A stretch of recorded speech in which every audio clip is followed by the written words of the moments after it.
Comme depuis maintenant des semaines, Éric Zemmour était le sujet de débat des différents talk-shows de la soirée. Ce mercredi 27 octobre, Étienne Girard, rédacteur en chef du service Société de l'Express et auteur de l'enquête baptisée Radicalisé, était l'invité d'Anne-Elisabeth Lemoine dans cet avou.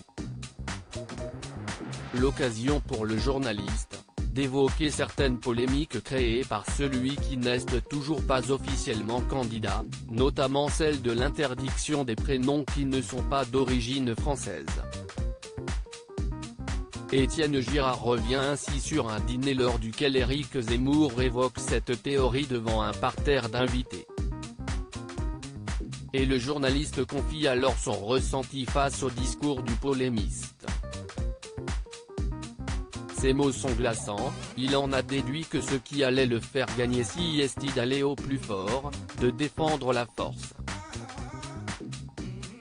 Moi quand je le rencontre, il me dit, un chef d'État ça doit parfois être cruel.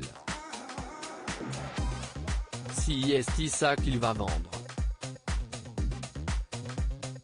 Selon l'écrivain, la ligne directrice du futur candidat est claire, c'est plutôt la cruauté que la faiblesse. Il est certain que c'est ça aujourd'hui qu'attend son électorat et qui le fera gagner. Étienne Girard, Éric Zemmour a un discours identitaire. L'auteur du livre Radicalisé se rappelle également surtout d'un mot, qui l'avait énormément choqué, il a un discours identitaire et d'ailleurs dans un de ses derniers ouvrages, celui de 2016, qui s'appelle « Un quinquennat pour rien », il évoque l'hypothèse de 20 millions de musulmans en France.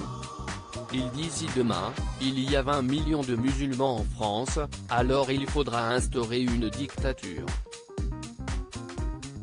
Le mot est lâché. Éric Zemmour aujourd'hui c'est quelqu'un qui n'exclut pas dans un certain scénario de mettre en place un État autoritaire voire une dictature, confie-t-il.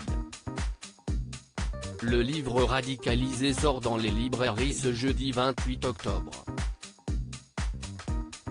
Loading Widget.